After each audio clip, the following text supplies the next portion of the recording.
భక్తి ఛానల్కు స్వాగతం. ఈ నెల డిసెంబర్ 30వ తేదీ మంగళవారం నాడు ముక్కోటి ఏకాదశి వచ్చింది. దీన్నే వైకుంఠ ఏకాదశి అని కూడా అంటారు. వైకుంఠ ఏకాదశి వచ్చేలోపు ఈ వీడియో కనుక మీ కంట పడిందంటే మీరు చాలా అదృష్టవంతులనే చెప్పవచ్చు. ఎందుకంటే ఈ ఒక్కరోజు చేసే పూజలు కోట్ల జన్మల పుణ్య ఫలితం లభిస్తుంది. ఈ ముక్కోటి ఏకాదశి నాడు వైకుంఠ ద్వారాలు తెరుచుకుంటాయి. ఆ రోజున స్వామివారిని దర్శించుకుంటే మోక్షం లభిస్తుందని నమ్మకం. ఈ ముక్కోటి ఏకాదశి నాడు 33 కోట్ల మంది దేవతలు వైకుంఠానికి చేరుకొని ఆ శ్రీ మహావిష్ణువుని దర్శించుకుంటారు. కాబట్టి ఈ వైకుంఠ ఏకాదశి నాడు మనం కూడా విష్ణు దేవాలయాలకు వెళ్ళి విష్ణుమూర్తిని పూజించుకోవాలి. విష్ణుమూర్తితో పాటు ముక్కోటి దేవతల అనుగ్రహం కూడా కలుగుతుంది. మరి ఇంతటి పవిత్రమైన ముక్కోటి ఏకాదశి నాడు పాటించవలసిన విధి విధానాల గురించి అందరం తెలుసుకుందాము. ముందుగా ఈ వీడియోకి ఒక లైక్ కొట్టి ఓం నమో విష్ణుదేవాయ నమః అని ఒక చిన్న కామెంట్ చేయండి. ఈ నెల డిసెంబర్ 30వ తేదీన మంగళవారం నాడు ముక్కోటి ఏకాదశి వచ్చింది. అన్ని ఏకాదశుల కంటే ఈ ఒక్క ఏకాదశి మాత్రమే కొన్ని వేల రెట్ల పుణ్య ఫలితం లభిస్తుంది అని మన శాస్త్రాలు చెబుతున్నాయి. సాధారణంగా ఏ గుడికి వెళ్ళినప్పుడైనా సరే తూర్పు ద్వారం నుంచి దేవుణ్ణి దర్శించుకుంటాము. కానీ ఈ వైకుంఠ ఏకాదశి నాడు మాత్రం విష్ణు దేవాలయాల్లో ఉత్తర ద్వారాలు తెరుస్తారు. ఈ రోజున ఉత్తర ద్వారం నుంచి ప్రవేశించి స్వామివారిని దర్శిస్తే పునర్జన్మ ఉండదని, వైకుంఠ ప్రాప్తి కలుగుతుందని నమ్మకం. కాబట్టి ఈ ముక్కోటి ఏకాదశి నాడు ప్రతి ఒక్కరూ తప్పనిసరిగా వెంకటేశ్వర స్వామిని పూజించి ఉపవాసం ఉండాలి. ఇక నూతన సంవత్సరం అంతా స్వామివారి అనుగ్రహం మీ ఇంటిపై ఉంటుంది. వైకుంఠ ఏకాదశి వచ్చేలోపు ఒక 2 రోజులు ముందే ఇల్లంతా బూజులు దులుపుకొని ఇంటిని శుభ్రం చేసుకోండి.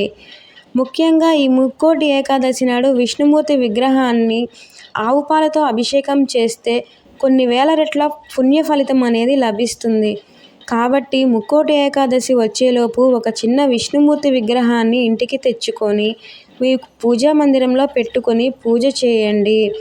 అలాగే ఈ ముక్కోటి ఏకాదశి నాడు ప్రతి ఒక్కరూ పూజ గదిలో తప్పనిసరిగా బియ్యపిండితో శంఖం, చక్రం, నామం ముగ్గులు వేయాలి. తద్వారా స్వామివారు మీ ఇంట్లోకి అడుగు పెడతారు. విష్ణుమూర్తికి అత్యంత ప్రీతికరమైన వాటిల్లో తులసి దళాలు ఒకటి.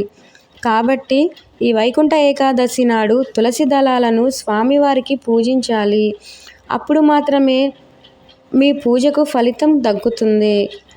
అందువలన తులసి లేని పూజ అసంపూర్ణమని శాస్త్రాలు చెబుతున్నాయి.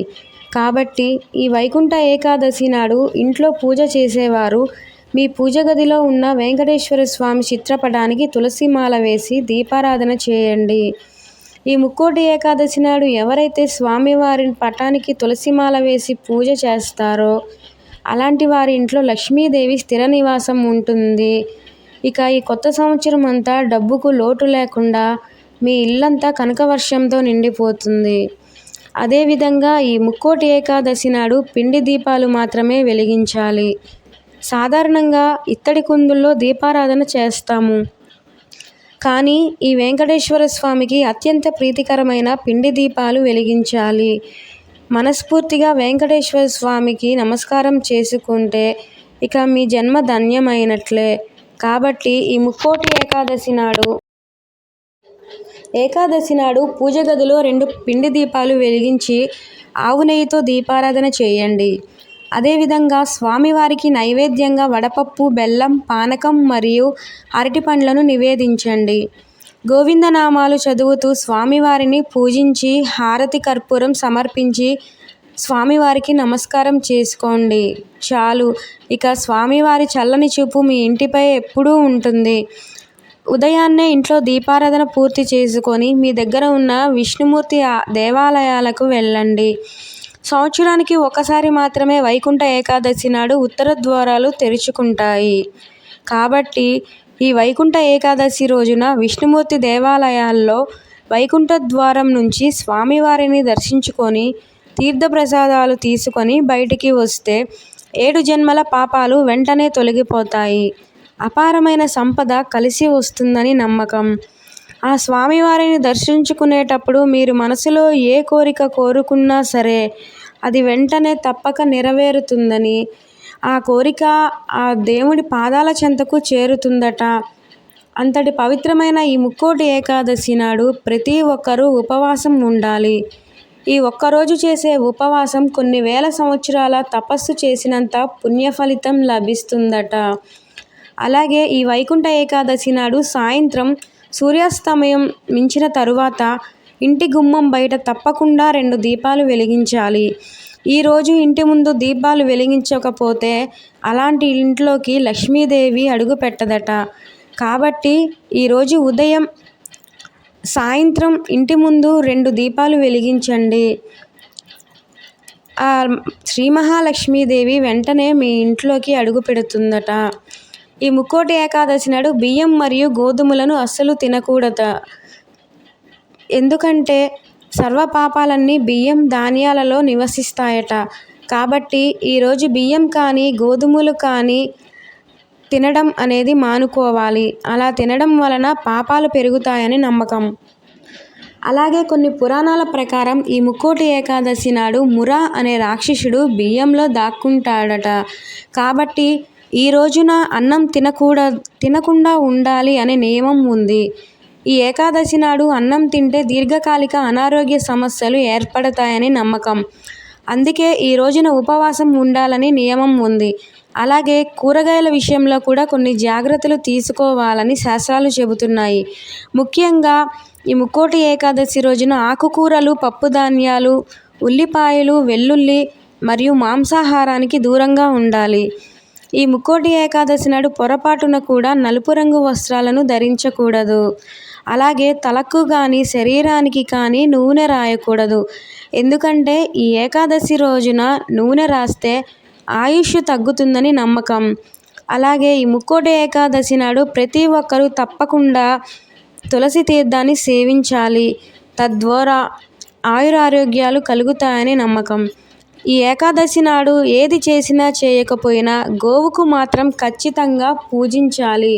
ఎందుకంటే గోమాతలో ముక్కోటి దేవతలు నివసిస్తారు కాబట్టి ఈ రోజున గోవుకు ఆహారం తినిపించి నమస్కారం చేసుకుంటే చాలు ఆ ముక్కోటి దేవతలకు భోజనం తినిపించినంత పుణ్యఫలితం లభిస్తుంది. అలాగే మీ కుటుంబానికి ధనధాన్యాలకి ఎలాంటి లోటు అనేది లేకుండా అష్టైశ్వర్యాలు కలుగుతాయి.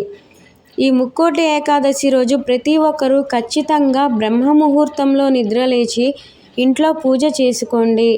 ఈరోజు మధ్యాహ్న సమయంలో నిద్రపోకూడదు.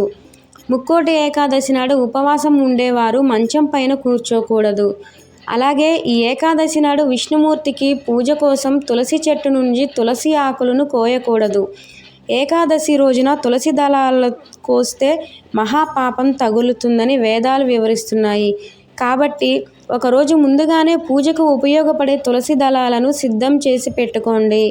ఇక ముక్కోటి ఏకాదశి ముందు రోజున అంటే దశమి నాడు రాత్రి సమయంలో భోజనం చేయకూడదు.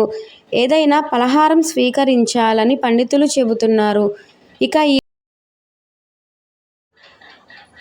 ఇక ఈ రోజున చేసే తులసి పూజకు అనంత కోట్ల పుణ్య ఫలితం లభిస్తుంది.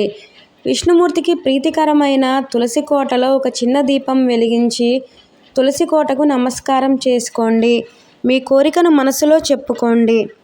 ఈ రోజున ఖచ్చితంగా ఆ కోరిక అనేది నెరవేరుతుంది. ఈ రోజున ఎవరైతే ఆర్థిక సమస్యలతో కుంగిపోతున్నారో వారు తులసి దళాలను మీ బీరువాలో డబ్బు భద్రపరిచే ప్రదేశంలో పెట్టుకోండి. ఇక మీ ఇంట సంపద క్రమంగా పెరుగుతుంది.